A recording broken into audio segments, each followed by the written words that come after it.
राजद में कल समीक्षा बैठक हुई थी और नेता प्रतिपक्ष तेजस्वी यादव ने कहा कि 2021 में चुनाव होने की संभावना है, जिसको लेकर सियासत तेज है। और इस पर भाजपा के प्रदेश अध्यक्ष संजय जायसवाल ने कहा है कि यह मुंगेरी लाल का हसीन सपना है। और भी इस पर हमारे साथ बातचीत करने के लिए आरजेडी के प्रवक्ता मृत्युंजय तिवारी हैं, तो हम उनसे जानते हैं कि उनका क्या कुछ कहना है। भाजपा का कहना है कि यह मुंगेरी लाल का हसीन सपना है। भाई, भाजपा तो सपना देखने लायक भी नहीं है। बीजेपी को तो जनता ने एक नंबर पार्टी होने का सौभाग्य दिया नहीं है, तो सपना देखना और उसको सच करने का प्रयास करना ये तो कोई बुराई है नहीं। तो तेजस्वी यादव जी ने जो बातें कही हैं, इसका मतलब है कि बीजेपी पर इसका गहरा प्रभाव पड़ा है और ये डर उनको सता रहा है। अभी तो बीजेपी जेडीयू दोनों दो छोटे दलों के बैसाखी पर है। अब 2021 में तेजस्वी यादव जी ने कहा है कि ये कोई बड़ी बात नहीं है अगर चुनाव हो जाए, क्योंकि सबको पता है, आदरणीय संजय जायसवाल जी बीजेपी को भी ये पता है कि 2015 में तो हम लोगों की सरकार थी, महागठबंधन की हम लोग सरकार में थे, तो बीच में ही बीजेपी कैसे सरकार में आ गई थी। तो क्या होगा कल, इसे कोई कैसे नकार सकता है कि कुछ भी संभव है। तो उसी को लेकर के नेता विरोधी दल तेजस्वी यादव जी ने आशंका जताई कि जो अंदर खाने एनडीए का चल रहा है, तो एक इंजन ट्रक का, एक इंजन स्कूटर का लगा हुआ है, तो ये सरकार तो चलेगी कैसे।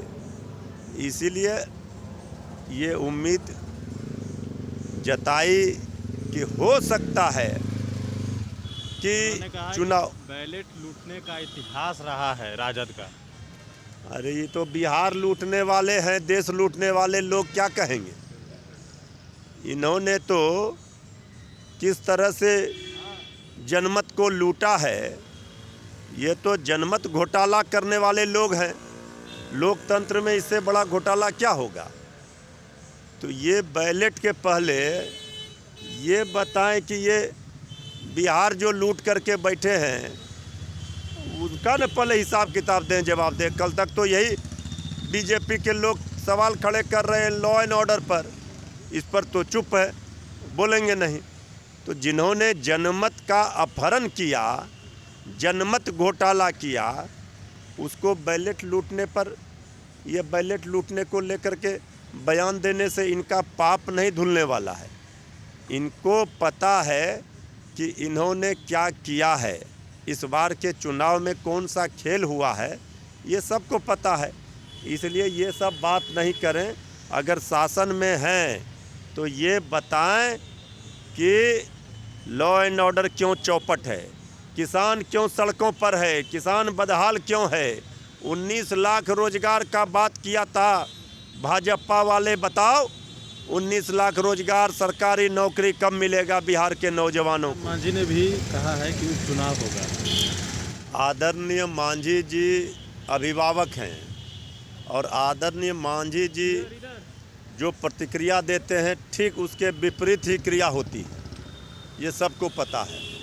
उनकी इतनी सक्रियता ट्विटर पर तेजस्वी यादव जी के राष्ट्रीय जनता दल के हर सवाल का जवाब आदरणीय मांझी जी के द्वारा दिया जाना इस बात को दर्शाता है कि उनका मन भी कहीं न कहीं डोल रहा है।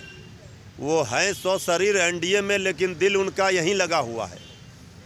और ये सबको पता है कि आदरणीय मांझी जी के बैसाखी पर सरकार है।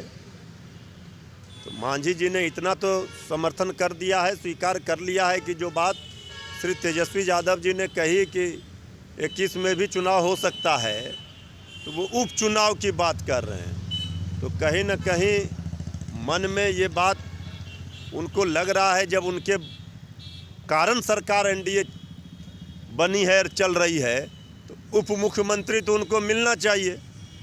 इसीलिए बार बार उनके अंदर जो उप शब्द है, ये कहीं न कहीं हिचकोले मार रही। और मांझी जी के पास पतवार है। ये नाव मांझी जी जब तक चाहेंगे तब तक एनडीए का नाव चलेगा। जिस दिन पतवार वो खींच लिए एनडीए का नाव डूब जाएगा।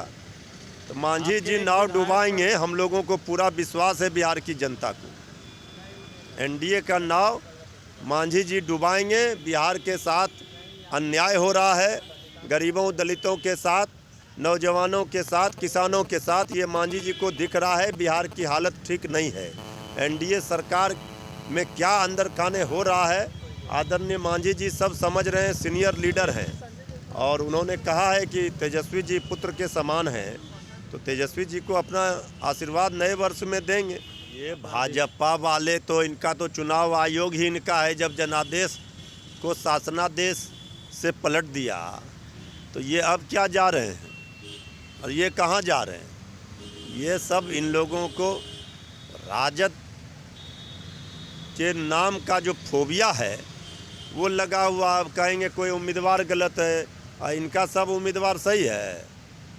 ये तो सब उम्मीदवार कैसे जीता है बिहार की जनता को नहीं पता है। इनको जहाँ जाना है जाएं, उससे कोई लाभ मिलने वाला नहीं है। अब सरकार की ही विदाई होनी है, इसलिए ठंड में खरमास तक आराम से रहें, ज़्यादा अच्छा रहेगा। नरकटिया के विधायक के खिलाफ जो है भाजपा ने कहा है कि वो चुनाव आयोग के पास जाएगी और एफआईआर दर्ज कराएगी। इसको लेकर मृत्युंजय तिवारी ने कहा कि जो सरकार है अब वो पलटने वाली है, ठंड भर इंतज़ार कर लीजिए, खरमास के बाद सरकार बदल जाएगी।